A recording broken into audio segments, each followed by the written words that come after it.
Little bumpy. 400 of a second. That's less than the blink of an eye.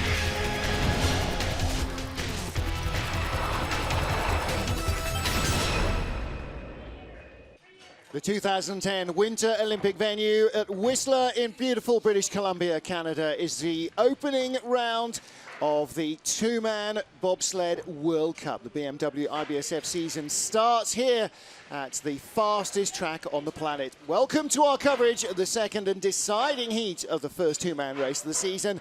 I'm Martin Haven. Alongside me in the announce booth, trackside, is John Morgan. And John, great challenge on this track, and what a race we've got in prospect. Well, here's the hometown guys, Justin Cripps, Jesse Lumsden back in the sport after 2 years hiatus. They had decent starts, fourth best start. Cripps, pretty good lines down the track, good speed in the bottom, and with home track advantage, you figured he'd be in the podium position. He is third after the first heat. Next up, wow, the Koreans. Wong and Sarah. I mean, unbelievable starts, third best start times. You know, they won one of the two races held here last year, two-man races, and on the bottom part of the track, he went head-to-head with the German coming up, Friedrich, and this guy's for real. He won his first ever race here on this track last year. But Francisco Friedrich, Thorsten Margus, well, they've won 3 world championships, you know, and they just came down the track with perfect, quiet lines, great speed, second best start time, and they're the leaders, like they are most of the races that they compete in. But what a lineup. The rest of the field is in here too. Well, look at the battle here. First and second, 400ths of a second apart. That's the gold medal battle. But behind Justin Cripps, 2600ths adrift down to maybe even Justin Olsen in 8th place. That's only a definite coverable ground. You could see any of those next half dozen sleds taking a medal. Just outside that margin, maybe Stephen Holcomb, Alexei Kassjanov, the Russians. But look, again, so close together. Right down to the bottom of the top 20, the gaps are tiny. Rudy Rinaldi will go first as we go 20-1. France, Australia, and Brazil's Kosteg, Mata, and Bindliati have joined the fans trackside after the first heat. Only the fast 20 go through. Lots of yellow jackets. There's René Spies in the blue hat there on the left of your shot. He's now the head coach of the German sliding operation. So Joshua Bloom is back to us right there. Oh, busy on Twitter on the Wi-Fi at the top of the track. Lochner there on the right. So that's the changing room at the top. All the athletes already warmed up now, keeping the heat in their muscles. Of course, Joshua Bloom will be going out towards the end of the run with Johannes Lochner. They will be 15th to go. Thorsten Margus on the left. And the bearded figure, that is Marke Hubenbecker, who will be in the 4-man. And some of the German women there as well, but they'll be competing tomorrow. So here's our start list, 20 down to 1 from the first heat in reverse order. Both runs count, so there is an aggregate time here. Rudy Rinaldi and Monaco will be first off the hill. And the last to go is your race leader always. And in this case, it is going to be ultra tight. We had an enormously emotional finish to our skeleton race. I think this could be just as tight. The track is clear for Rudy Rinaldi and Boris Van for the start. First of our 20 sleds, Heat 2, first two-man race of the season. And this is Monaco's Rudy Rinaldi and Boris Van. On the left-hand side, standing up is Max Robert, their physical training coach. Monegasque and French teams working together as one unit. France didn't make it in, but Monaco did. He had a pretty hellacious ride down the track. You know, 47 start, which 45 in the first run. I believe the track should get faster because it's supposed to get dark and colder, but I just walked in, Martin, and it's a little moisture in the air. It looks like it got warmer. You know, don't forget it was snowing and raining earlier, but we just walked across the parking lot and it's frozen. So it is definitely colder. The track will be faster. Rinaldi has any kind of right here. This is where his big problem was. And it's, again, not as bad as his first heat, but still similar issues with the entrance to 9-10 of that straightaway. Well, nobody's looped it off Luda's loop, but almost nobody comes off it straight into 8 and 9. Okay, this is pretty good. Watch the head slapping. Now watch the speed. He's only going to get 142.5. Holcomb at 150.5 kilometers an hour, which is like 93.5 kilometers per hour, and then Holcomb at 93.5 miles per hour, which is very fast. In fact, it's the fastest track on the planet. There is Rudy Rinaldi with the crest of the Grimaldi family, the Monegasques. They have the lead. He will go to the leader's box. 1900ths faster in the second run than the first run. Well, he wasn't as bad down here. Right here, look at the back end of the sled here. First heat, he was total sideways going into that curve. Here he cleaned it up a little bit. Exit down below where the speeds are fast. He's the leader. So Rudy Rinaldi, Boris Vain being told, Vite, hurry up into the leader's box, because next up at the top of the track is another small nation in sliding, Ivo de Bruyne and Dennis Venker. At least they're small in terms of numbers. None of them are exactly short, as you can clearly see there. This is the Netherlands. And he started 493, 21st fastest start. They can trim anything out of that. It'll definitely be to their advantage. Breakman's a pretty big boy. Oh, look at the runner tips. They might have run too far. They came out of the start grooves. He felt a little unsure of himself. And just avoided the short wall, but only just. 495 start, that's 600s, a couple hundreds better. No, 200 slower. He's in the red, so 1700s behind. He was only 100th of a second in front of Rudy Rinaldi in Heat 1. Hey, for what these guys have to work with, de Bruyne gets 5,000 euros from the Dutch Federation, Dutch Olympic Committee. Not a month or a week, the whole season. It's costing them probably 10,000 to be up here minimum. As for 4 guys, travel, accommodation, coach, everything. 5500s back where he won't drop out of the top 20, but he will drop down behind Rudy Rinaldi in Monaco. 6/10 worse.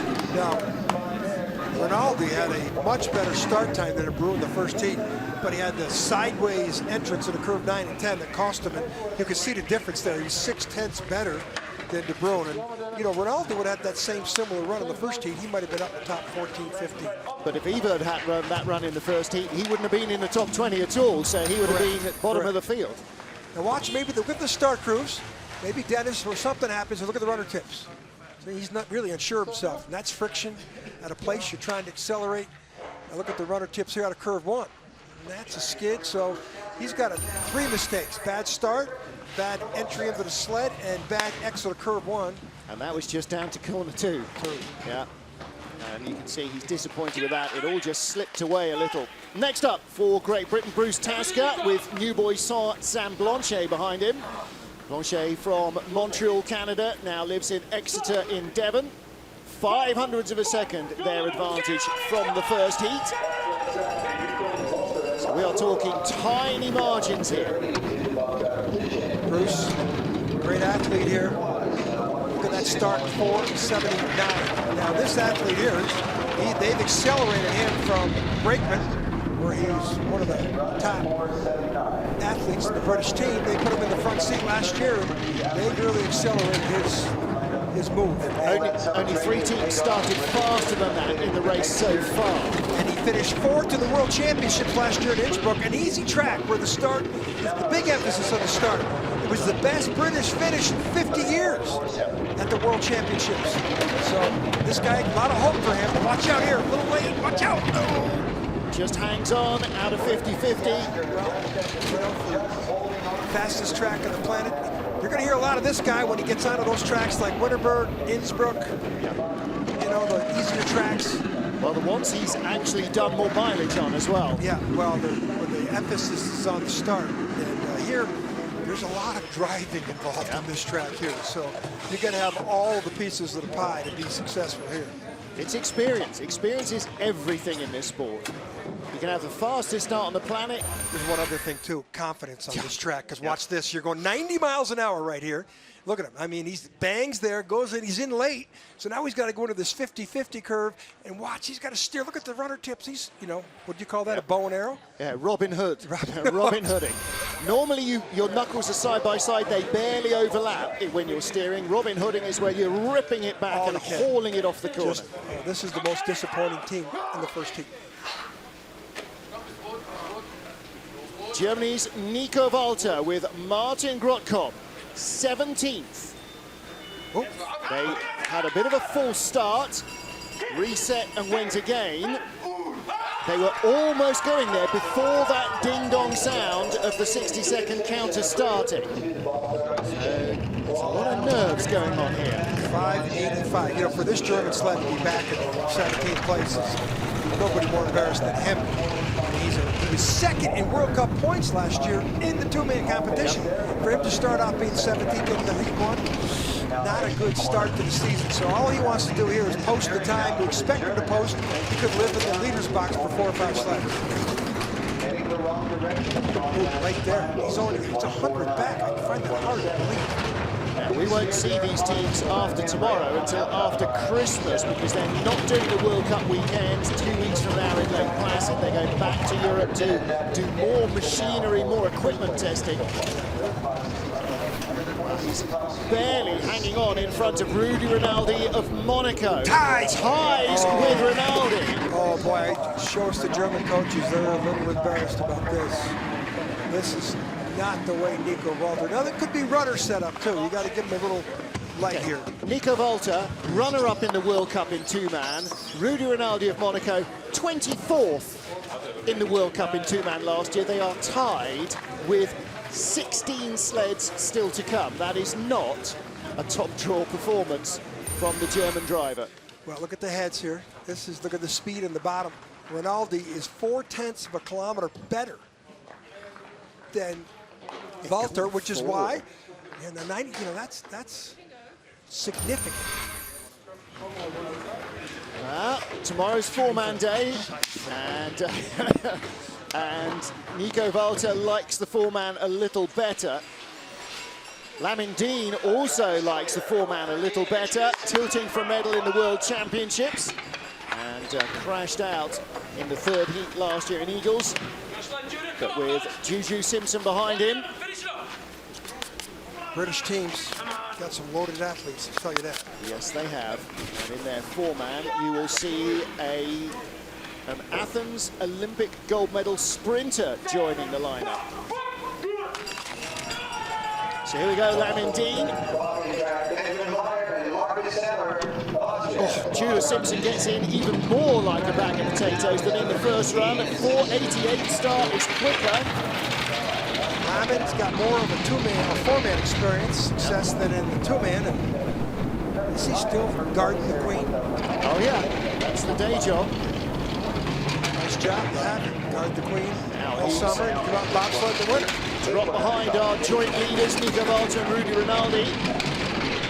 Well, this is what you would expect. No, I can't say that. Walter, you know, we know now Walter's driving a brand new FES Berlin sled.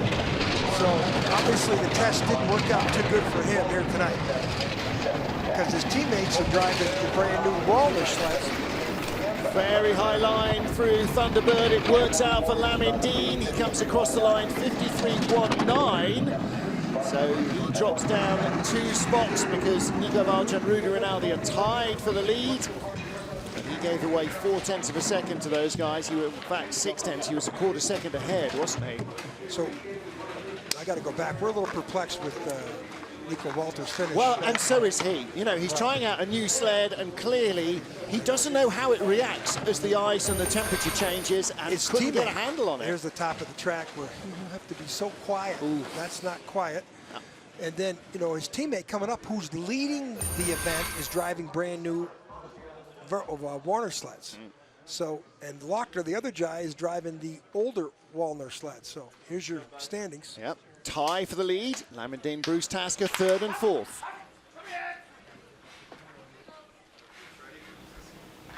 The most dramatic run in the first of our 2 heats was from Benny Meyer of Austria.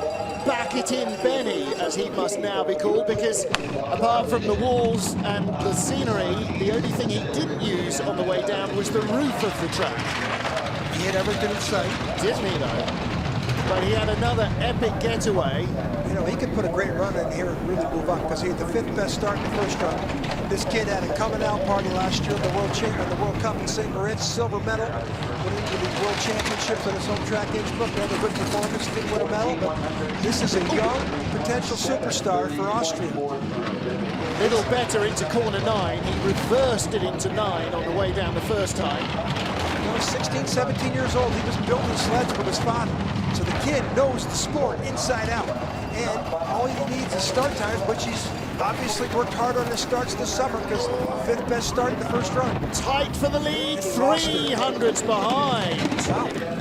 Rudy Rinaldi, what are we talking about here for him? Oh, there you go. There's Manfred Meyer, his father. And Benny. Not happy with that. No. Marcus behind him.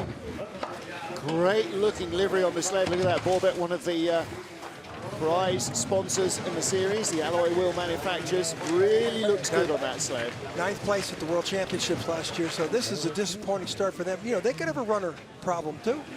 Yeah.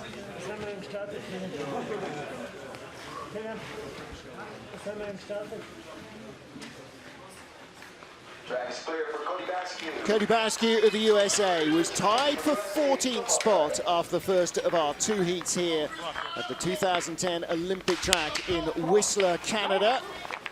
Behind him on the back of this USA sled, Chris Kinney, brand new brakeman to the team.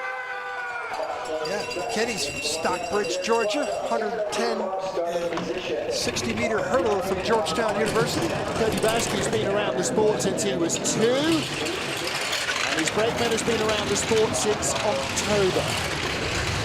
Definite combination of old and new heads there. Kinney ran track professionally in Japan the last couple of years. Saw an ad, came out, tried. There he is. USA's got some new athletes last year or so. Baskew didn't have a great first run. He had a problem right there. Not as bad on this heat as he did in the first run. Really different sound the BMW sled makes to anything else. Rumbles less, more of a high-speed rattling. This is a much better run. He had no speed. He had 145 kilometer speed down here in the bottom of the first run. Here he's got 146. Better speed, better run. He's the leader. By a quarter of a second. So finally, Rudy Rinaldi, who was our first sled on the ice, has been in the leader's box for 6 runs, and now he is deposed by Cody Baskew of the USA. 91.2 miles an hour. His teammate Steve Holcomb had 93.5 miles an hour in the first heat to lead the field. Cody, much better run. He was the guy that won the U.S. trials this year in 2 and 4-man, so he emerged as USA 1. They know where to go too, don't they? Right, yeah, they do. Box, right? Yeah, they do. We got a little knot of North American sleds coming up now. Cody Baskew leads. Next up, 2 of our 3 Canadian teams.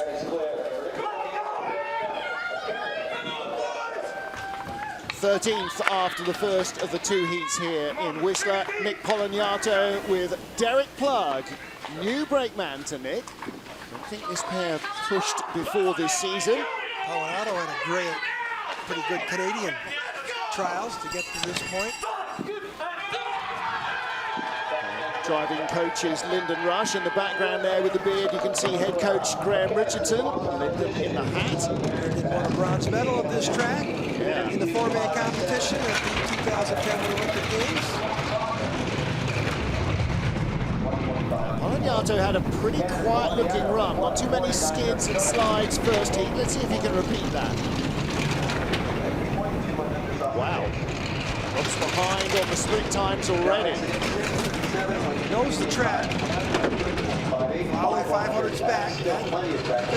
Achieve that here at the bottom with good line. Watch the way the head slaps left to right coming down the curves. There's not a lot of motion. That means he's smooth on the exits.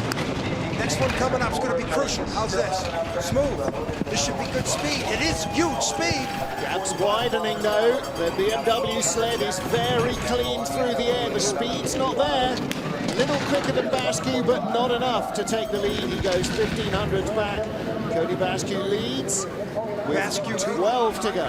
Baskew beat him by 500s at the start and 15 at the bottom. That's what we call it. If you're 5 at the top, all things being equal, you should be 15 at the bottom. So they basically drove equally on the way down. Look at the heads here. It's falling off 6. Ooh, that was a little transition that a little late there, but pretty recovers in the leader's loop very well. Look at the clocks, times. There's Nick. And, Derek taking the helmet off. Well, his former driver Chris Spring is here. Chris Spring now with Lascelles Brown on the back of the two-man sled. In the rush there in the hat. Making sure everything is as clean as possible. Martin Haven and John Morgan watching the action from the trackside with you.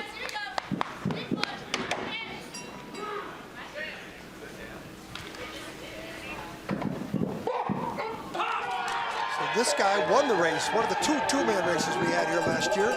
So he had the 5th best start time in the first run, and we're a little perplexed. He's back here in this position. And a little scuttlebutt I heard in between the heats. Wrong runner selection. Wrong tires he put on the car here. The weather did a lot of strange stuff during the course of the day today. And it is educated guesswork.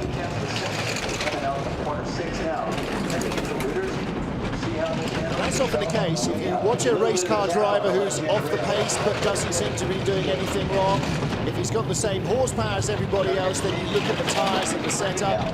Same with the sled. He's got a good run going here. Look how smooth the helmets are there. Watch the speed. Yato top speed 147.6, Spring 147.1. Lost a little bit of the bottom. There, with those lines we just saw, I'd say he has bad runners because he had some perfect lines in the bottom part of the track. Did not have the speed his teammate did, but he still comes in 2/10 ahead, but he shouldn't be back here in this race. He should be up challenging for the medals like he did when he won the event last year here. And that run was 0.15 of a second slower than his first run. Watch the transition here. See how Chris Spring only picks up 6.7 kilometers an hour through the Gold Rush Trail, and the BMW sled picked up 7.1. It doesn't sound like a lot, hundreds of seconds helps.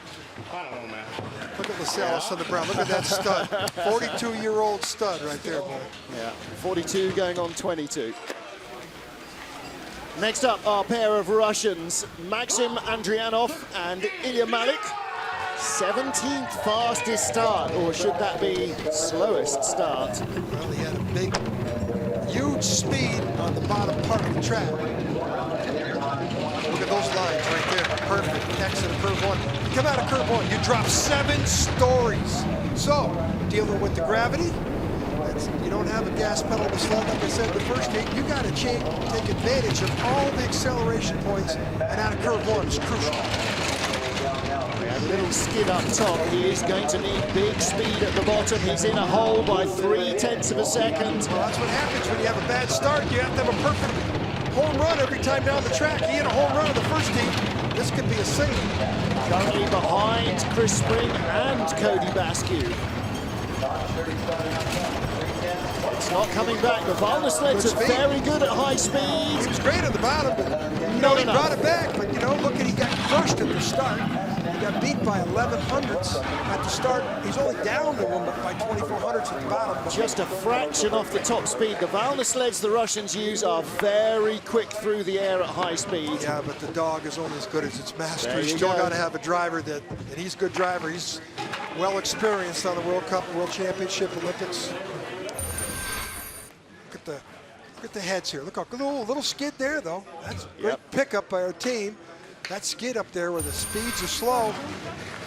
Well, he only started 17th fastest in the first heat. His teammate Alexander Kassjanov only 18th fastest in the field of 23.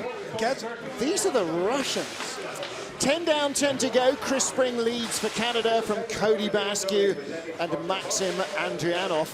Last year's gold medalist on this track with a big mountain still to climb. Just a spectacular place, all you bobsled people. 2019 World Bobsled and Skeleton Championship staged on this track, and a couple years from now, and what a place to bring the World Championships. And there's a little apprehension about the track. That's why we only did two-man events here last year, but that 50-50 curve seems a lot more accessible to the sleds than we used to see up here, Martin. It's really a lot tamer. And the other good feature is this time out, this is the first World Cup race of the season, But last week, they also had a pair of North America's Cup races for 2-man and for 4-man and for skeleton and so on. So everybody's been here for a fortnight. So those kind of first night jitters, if you like, you know, that little worry about the track, everybody had last week of training and this week of training before they got into the World Cup races. So that kind of helps with that confidence. The more runs you have, the more you know the track, the less you worry about it. Well, there's Chris Spring on the right, Lascelles Brown on the left, your leaders for Canada. They talk about not spritzing the track. You know, and before skeleton, they spritz the track. They make it glisten, and everybody goes as fast as they can. But in bobsled, they don't. They're still a little apprehensive of the speeds, what we see here. Holcomb did 93.5. But Tracy Sykes told me for the Canadian events, they spritz the track, and the Canadians are flying down here. You know, nobody gets over 94, 95 miles an hour. Well, the other thing that the spritz does is it just removes a little bit of the steering control. So that puts more of an emphasis on the experience. And if you don't know the track, and a lot of these athletes don't know the track especially well, then you need a little bit more steering control. So maybe that's part of the thing as well. Now, it was quite moist earlier, but it has definitely started to freeze already. So I think the track is giving itself its own little spritz as it hardens up as the night draws on. First BMW IBSF 2-man bobsleigh World Cup of the season. We're in Whistler in Canada, the 2010 Olympic track. Alexander Kassjanov of Russia is in 10th place after the first of our 2 heats. Now, Kassjanov had a good run here into a bronze medal in one of the 2 races for 2 men that we had here last season. There's your leaders. Set the track record too, didn't he? Yes, he did. So he's the owner of the track record. There's the green light that they got 30 seconds to go. Usually get a minute. So this guy, you know, you don't want to watch him start. But, you know, he's got to hit a home run every time he comes down. Look at that, the worst start. 9 to 10 sleds down. But, you know, I like to label guys like this speed merchants. You know, like Wolfgang Stomper, you know, some of those guys like Gunter Huber in the past just know how to point the sled and reach the big speeds in the bottom. He can do it. But he's got a lot to overcome right here, Mark. He's going to have to be perfect. Well, Gap's come back down, 2700s behind as he got to corner 9, but he was a little ugly through there. There he comes. This is what he does. Watch the heads. Perfect. Watch the next curve. Perfect. Watch this speed. He could catch him here in the bottom. He's already caught him. Has caught this is why he's the track record holder right here. Alexander Kassjanov, 52.60, 1.3 seconds slower than we were in January. Well, January, it was cold up here. Oh, yeah. It was cold, and it was quick. You know, the ice was soft tonight. It was hard, firm that night, but it doesn't matter. He knows how to point the sled. It was cold here in January. In Lake Placid, it was minus 27. This might be his only mistake, but he didn't oversteer. Yeah. Like a lot of the sleds, we see the back ends come out and they get into a skid. He just hit the wall, let it come. Look at how quiet and smooth. Quiet hands coming through these curves. He's not steering because he's got the perfect lines. Now, he is in a Valna sled, and I think Maxim Adrianov was in an older Singer. Stars and bars on the helmet and the suit and the sled of Stephen Holcomb. Former Olympic champion on this track in 2010. There's Carlo Valdez behind him, and he had to really select a pickup crew to qualify in the 4-man in the US trials. Steve's in the twilight of his career. Valdez, his 3rd year on the team, former javelin thrower from UCLA. You know, Holcomb had the best speed of the competition in the first run. He's going to need perfect times because he's going to give up a lot of time here to the start. So he's got a 500s lead. And watch the line. That's Holcomb-esque right there. Perfect. If there's any doubts about him still being able to drive a bobsled, he might not be able to push him like he used to, but he's proved to everybody last year. First in Lake Placid in one race, he got second in St. Moritz in another. People still respect his ability with his eyes and his hands. 900's down. That's not a good sign. I don't know if he can come back from that. It's a tiny margin. Don't forget this BMW sled has got huge speed at the bottom of the track. Again, maybe the runner choice. The weather temperature has gone away from what he's got underneath him. 92 miles an hour and climbing towards the line. 92.7. Fifth best time of the run, drops 2 places. That is a whole mile an hour quicker than anybody else. Brian Scheimer, I think you can sort of see on his forehead, but a little perplexed there. Don't really know where it went wrong. Maybe, you know, he was so perfect coming down the track, maybe he just steered too much. I don't know. Again, if you don't see the errors, you look at the runners and see whether that was the right choice for the softness or the hardness of the ice. Holcomb shakes his head. Well, he's got the best speed, but they don't hand out medals for the best speed. They only did 2 trips in the 2-man this week, and they were yesterday. Very different ice. He's been testing a 4-man, new 4-man sled all week long. Well, just a fraction quicker than Steve Holcomb was Justin Olsen. Now, in 3rd place, 2600ths out of the lead is Justin Cripps. Olsen is 4100ths back, so 1500ths out of the medals, John. Weinstock, a Brown University decathlete, 4 times Ivy League champion. Olsen, former football player from Air Force Academy. Oh, he picked the sled way up. Olsen had a problem getting in the sled in the first heat. And they had the best start of the competition in the first heat, and he has 4:74. He matches his first heat time. You know, this is, you know, if you saw that headshot, you saw a black eye in Olsen. That's from a crasher in 4-man last week in the North America's Cup. This is a great hope for the United States. He has the best start time in the first heat. In 2-man, we haven't had the best, the United States has not had the best start time since, I think, Brian Scheimer way back in the early 90s. Driver Olsen is a soldier in the US Army, and Evan Weinstock, his brakeman, is a recreational therapist for the Veterans Association. Needs to be perfect here. Good. Nice. Speed at the bottom. That looked rough there. 19 should be enough. Should be enough, though. What Just a way. avoids the wall. What a finish. Fast and loose from Justin Olsen, but that's where the speed comes. That's the big, this is the big American hope for Korea. With that type of start that he's got, I think this brakeman he's got is a rising star. Weinstock, decathlete, my athlete of choice for the sport. There's 2 or 3 other brakemen coming up that are decathletes. Look at the start. Look at him lift that sled up, though. Boy, all that energy is going up in the air, not out. So that's a technique, but, you know, it's his 2nd year sliding. And that's a 1/10 of a second worth of technique there. You know, Olsen, he's new. I mean, he's had a few crashes. Like Kahn. There's big smile from Justin Olsen. The gold medalist from the 2010 Olympic Games with Holcomb on this track. So, last of our 3 Russians is next up. This is Alexei Stulnev with Vasily Kondratenko behind him. Stulnev lying 7th after the first of the 2 heats, 300ths of a second ahead of our current leader, the USA's Justin Olsen.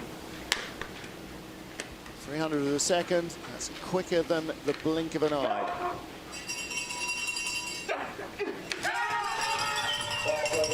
well, he's going to give up time at the start. 486, so he hopes to match that. Look how low he is in the sled. 488. So he's 1100s down. He's got to hit another home run. You know, with the start deficiencies, he got outstarted by 1400s by Olsen, but he's only 1800s back now, which is a good sign. Watch this straightaway coming up, back end of the sled. Watch this. Nice. Even better. 1600s back, the gap is shrinking to Justin Olsen.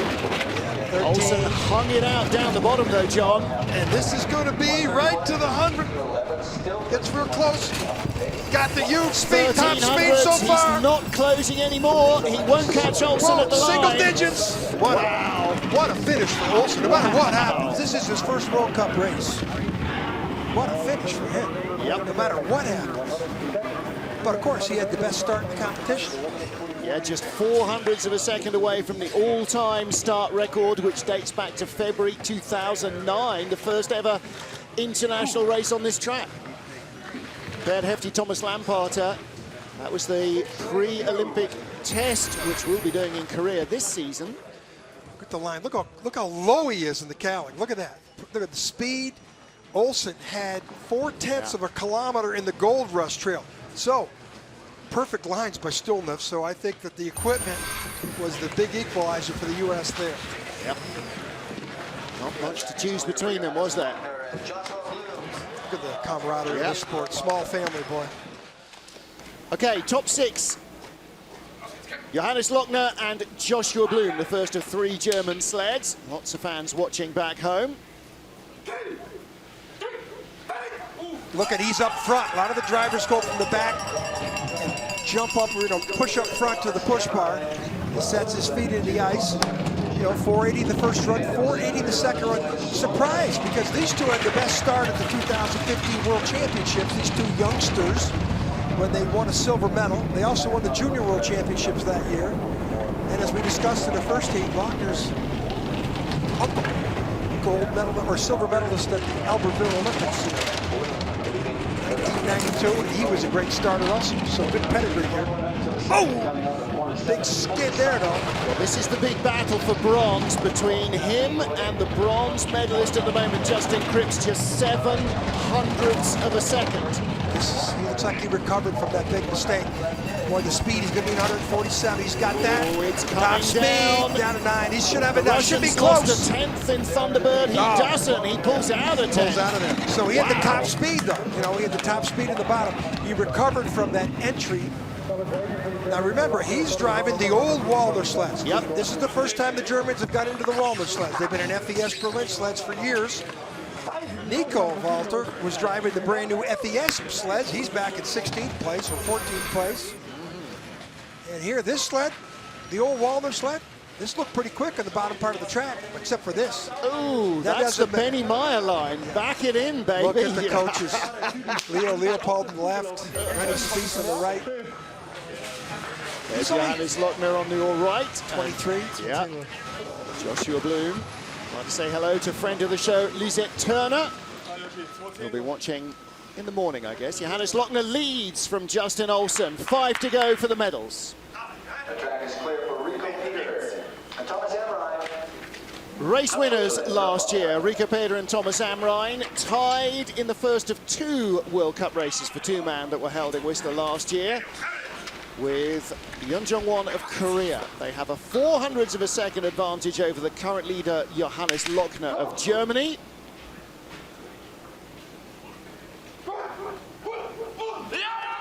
Look at that nice exit.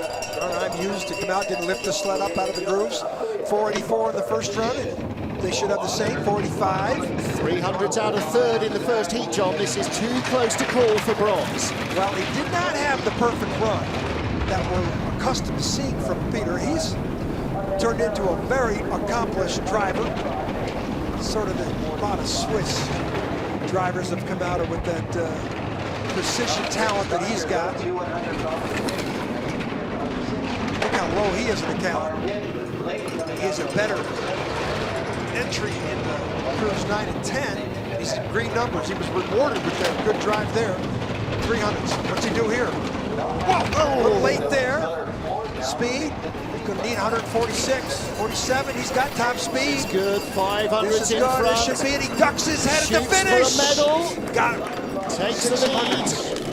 So there will be no win for Johannes Lochner. Rico Peter has the lead with 4 to go. But there was a big margin. First and second were covered by 4/100ths of a second. The battle for 3rd was a 1/4 of a second back. Rico Peter shakes his head a little there. Oh, really high there. Let the sled get away. Look at the difference. Lochner had almost a kilometer, over a kilometer speed. Look at him drift into the 50-50. See Thomas he got in the middle. Look at this. Up out of the seat. Look at this. Yep. Late. Look at the violin. Look at the articulation maxed out there. It's Thomas Amrine there on the left. 100 and whatever kilos. He just got bounced clear up out of the sled by that brush on the wall. 225-pounder. 4 sleds to go. 2 are Koreans. This is Kim Jun-young and Yoon Jung-lin. And his first heat, the single best drive by a major margin that we've ever seen Kim produce. He was the better four-man pilot of the two Koreans for the last couple of seasons, but this could turn that all around. Great start, which he didn't get in the past couple of years. He's been, you know, the second Korean pilot. He's never won a medal on the World Cup Tour.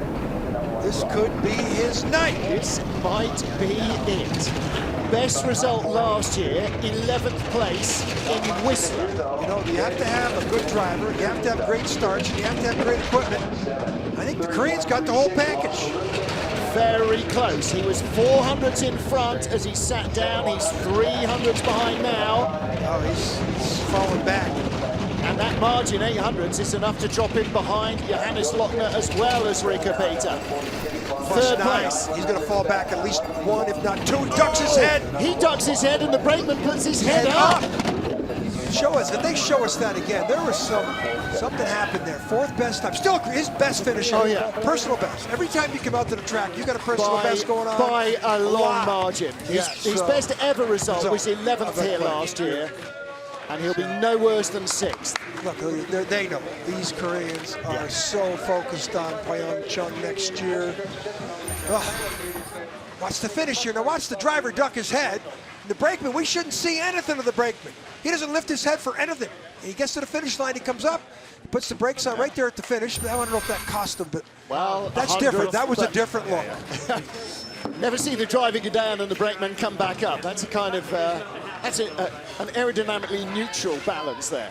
3 to go. This will be not for victory, but for a medal here. Rico Peter leads, Johannes Lochner second, Justin Cripps next on ice, with Jesse Lumsden back from 2 years away from bobsledding, and back as fast and as fit as ever, it would seem. Looks a little thinner than he did a couple, not that he was heavy, but looked pretty fit coming in that headshot room yesterday. He did. Fourth best start in the first run, 4:79. Should match that in get down. Look at how quick Lumsden's in the track, 4:82, so that's slower. That adds to his 300s advantage over Rico Peter, doubles it out to 600s. So it should go to 10 or 12 here. It means if they got in the sled well. Ooh, it's only 4. He should have been better than that with the advantage he had at the start. This could be down to dead even. Well, if anybody can find time down here in this track, 500 to a second back at this stage drops him into 4th place with 2 to go. 7. I think he stopped the bleeding, but I think he's going to run out of track. Gold rush. He's going to need some speed. Have a chance. Great looking lines from Justin Down to 6. I don't know if it's going to be enough. It's going to be close. 6. Second place. Third best time in a run. Rico Peter is in the medals again. Rico Peter joint winner with the next man to come a year ago. Good bobsled racing here. I think Cripps lost his time up top because he should have taken that start advantage. He should have got out to 8, 10, 1200s and it went back to 4. So he might have had some skid someplace up top. Something we didn't notice in corner 2, 3. Yeah. Because that clock doesn't lie. And with that start advantage, he should have been able to double that advantage. Yeah. Jesse Lumsden got in nice and smooth. They had a good load. They had the advantage sitting down. And it went away. Oh boy. Next up, the man who tied with Rico Peter for gold in the first of our 2 races in 2-man last year on this track, Won Yun Jong of Korea with Seo Young-woo, his brakeman. They were the World Cup champions last year.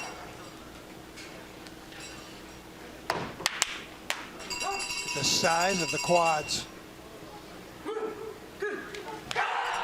400ths of a second separated the top 2 sleds in the first heat. They were second. They need a little bit more perfection. 479, little skid there though. You know, start. Oh, another skid there. This is like he did last year in the second race. He won the first race, but in the second race he had some real problems up top. But he's got 3/10 of a lead. So that's going to be pretty tough for him to throw. The question is this a good enough run for the gold medal? Last year he had gold on Friday. He was only 9th on Saturday. You know, the Koreans, we know how good they are at women's golf. The Koreans are very meticulous in the way they approach sport. And that's the type of strategy you need in bobsledding. Being very meticulous, and they are. Gap has come down from 3100s to 14 ahead of Rico Pater. Is he going to tie with a Swiss? Oh no, this is going to 100. He could no tie speed at all. with Rico Pater. No, 200s back. Rico Pater will take no worse than a silver here. Yeah, those mistakes up top caught him on the bottom. He did not have the speed. He probably had, yeah, he was way out. Yoon Jong-won started last season with a bronze medal in the opener in Altenburg. He will be no worse than bronze here. He was almost a kilometer and a half, almost a mile and a half hour down. And look at this. Look at that runner skid there. Yeah. Okay, he skids away. Now watch him come out of the first curve here with a little waggle. And then there's big waggle. And then here, down here you make some waggles. It's not as costly as it is up top. Using a bit more real estate than he needed to. Bronze medal. We're criticizing him. He wins a bronze medal. Opening event of the year. He won last year. What about this man, Francesco Friedrich and I say a Torsten bronze. Marcus? He's in second place at the moment. Yeah. Now, this is the advantage over Rico Pater. 29 hundredths of a second. He's going to have to use his helmet on the ice to give this away. Let's watch the runner tips here on curve 1. Perfect. That 3/10 the lead. He did not make the mistake the Korean team was made. And this is our 3-time world champion. And if he keeps up at this pace at the age he's at, by the time he gets to 31 years old, he will be the greatest to win bobsledder ever. Eclipsing Eugenio Monti. Second to third covered by 200ths of a second, and he is already half a second up. Well, he won the world championship last year. He won the World Cup title. He did not win the World Cup title. He missed the race. But he is the guy in our sport. He crashed got here the whole at Whistler. Oh! And he almost crashed there. repeated. We were, holy moly, do not do that to us. 4600s he claims victory, but there was an eye-opening moment there. You know, we were giving him a victory lap, and all of a sudden the 50-50 curve said, hey. He's laughing about it. Yeah. He can laugh about it because he didn't do what he did last year, which is crash out of the first race. Look at this guy. Yeah. Germans 10 years ago, 20 years ago, 30 years ago. This is a very focused athlete right here. Brakeman, probably the best decathlete in the field, 7,800 point scorer. 15, 20 years from now, Francesco Friedrich rather might be coaching the German team.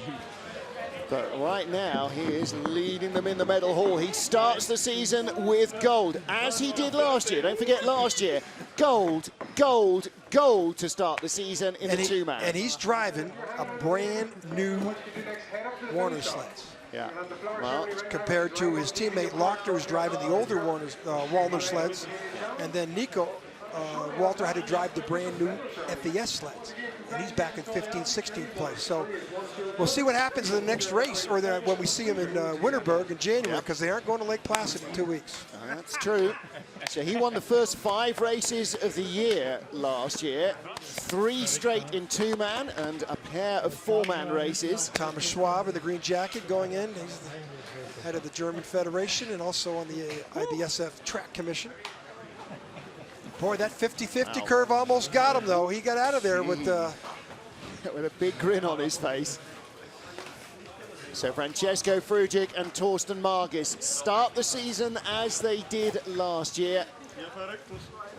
He competed in all the races, but the crash here in Whistler in the first race, that was what really nailed him. And second race, only 16th position, cost him a lot of championship points.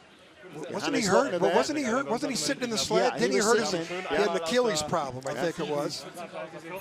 That cost him the World Cup title, but you know, when you got lack of fitness here, was there? Second fastest start of the competition. Only to the Americans. Yeah. And, you know, perfect drive down the track until the 50-50 curve, where when he got to the 50-50 curve, we thought it was history. But he recovered, and so much for victory laps in Whistler. And he wins. There are no gimmies here, are there? He wins. He takes a 400 heat race after the first heat to a 4,600th lead. pretty impressive. That was a big margin of victory for Francesco Friedrich and Rico Peder and Won Jun-yong of Korea, second and third. 200s apart, they tied for the lead last year. And look, 200s behind them, 400s behind them. Krips and Lochner tied for fourth. Justin Olsen, good run from him to finish in 7th place on his World Cup debut. Chris Spring of Canada rounding out the top 10.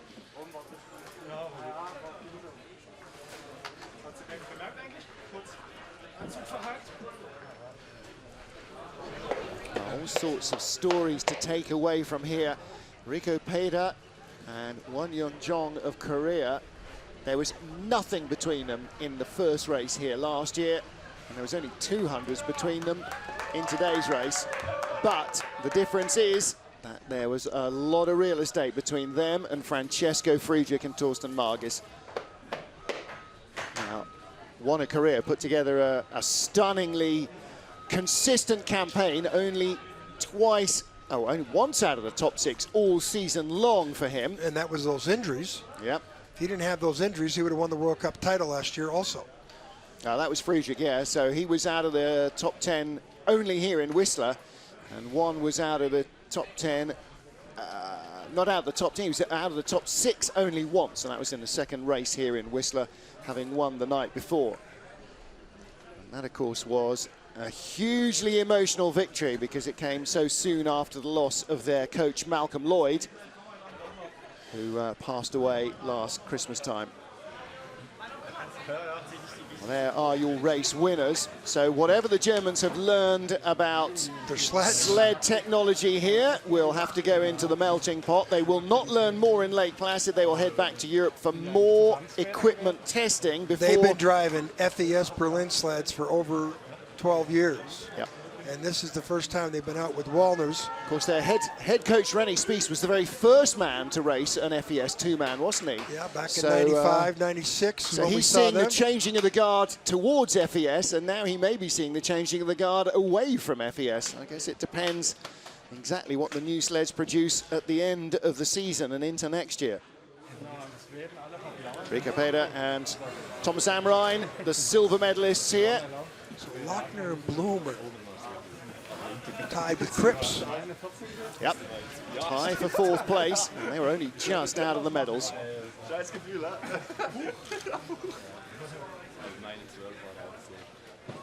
Whistler in Canada, the 2010 Olympic track.